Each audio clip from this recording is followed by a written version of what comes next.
తెలంగాణ కాంగ్రెస్ ఇన్ఛార్జిగా మధ్యప్రదేశ్కు చెందిన మీనాక్షి నటరాజన్ను నియమించారు.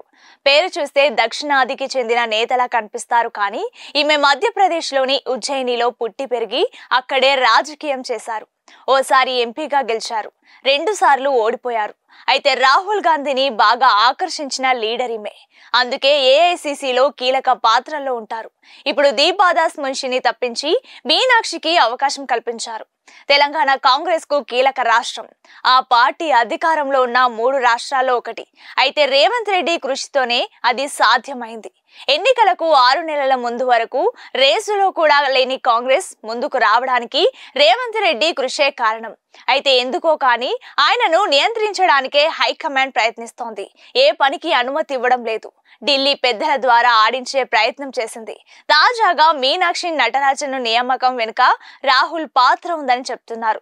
రేవంత్ పాలనపై ప్రత్యక్ష పరిశీలనకు మీనాక్షిని నియమించారని భావిస్తున్నారు.